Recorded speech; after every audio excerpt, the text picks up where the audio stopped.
Seperti apa daya tahan dunia usaha kita, terutama sektor manufaktur saat ini?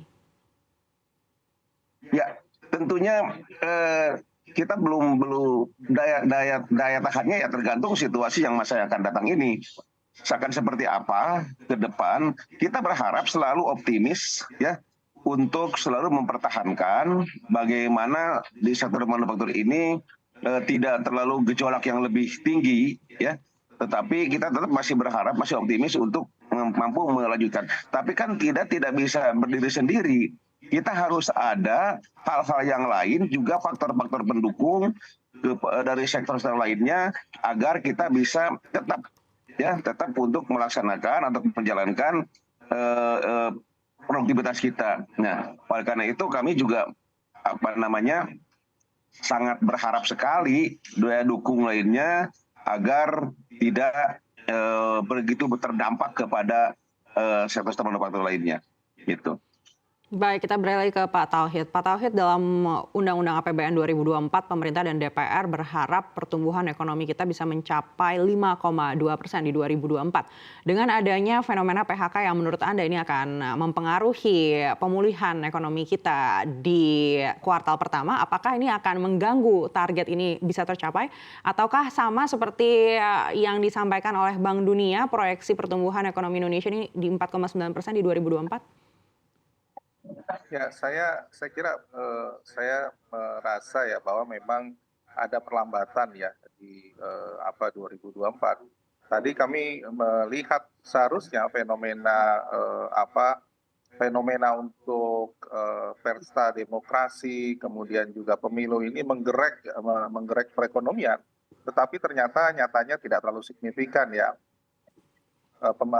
Di masyarakat sepertinya hanya spanduk saja yang bergerak gitu.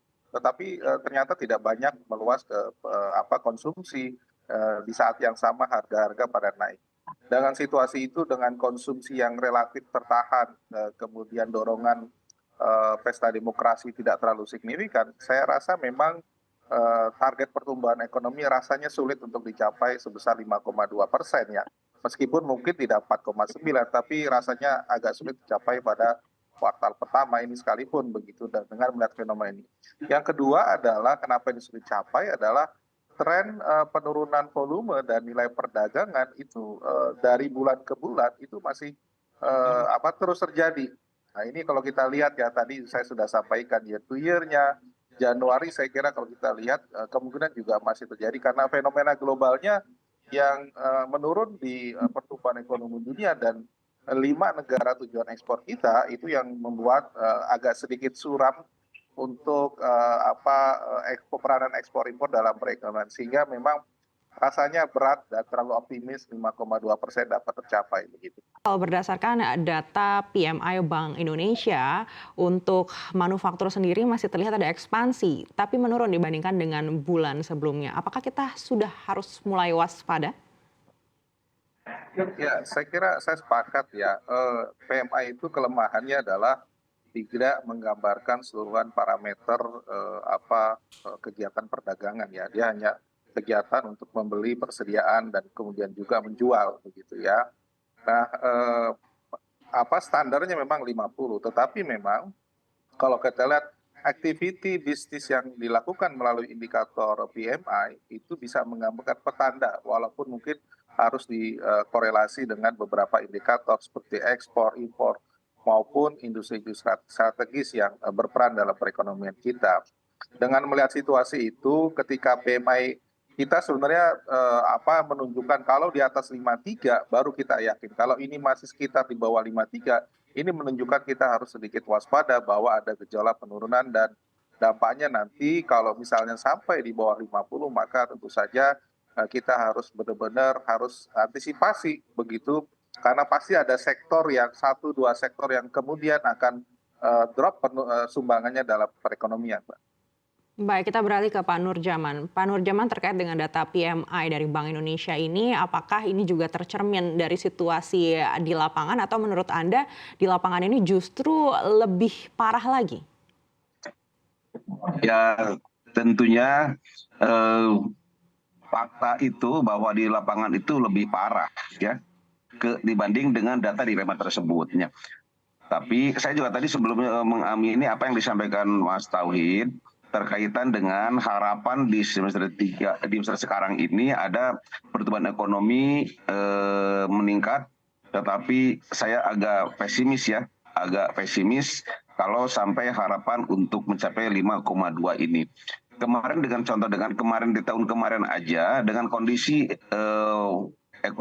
kondisi atau situasi politik lagi tidak seperti ini, ya gonjang-ganjingnya itu belum sampai ke angka yang kita harapkan sebelumnya.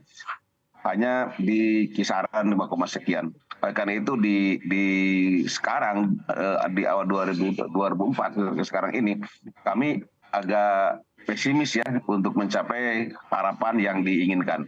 Namun demikian kita harus kewajiban kita semuanya untuk bergerak bersama mempertahankan ini agar harapan-harapan kita semua sebagaimana yang diinginkan pertumbuhan ekonomi kita mencapai di angka 5,2 ya bisa terwujud. Ya. Namun demikian juga kami tidak bisa berdiri, dunia usaha tidak bisa berjalan sendiri saja tanpa ada kontribusi dari hal yang lainnya. Oleh karena itu kami berharap besar bahwa situasi sekarang ini agar bisa terkondisikan secara kondusif agar perekonomian kita lebih meningkat. Karena sejujurnya bahwa apalagi pemerintah dulu kemarin mengatakan bahwa ekonomi kita sedang tidak baik-baik saja. Artinya apa? Ini menandakan bahwa sulit untuk menjangkau apa yang kita harapkan dari sisi dunia usahanya. Nah, oleh karena itu maka kira-kira apa sih yang bisa dikontribusikan dari pemerintah dalam rangka perbaikan di sektor manufaktur agar gejalanya tidak terlalu mendalam. Nah, oleh karena itu kami bahwa tidak mungkin pertumbuhan ekonomi akan terjangkau lebih cepat kalau di sektor industrinya, di manufaktur dan sebagainya terganggu. Ini juga akan mengakibatkan kepada supply-nya lebih terganggu juga ya, gitu kira-kira.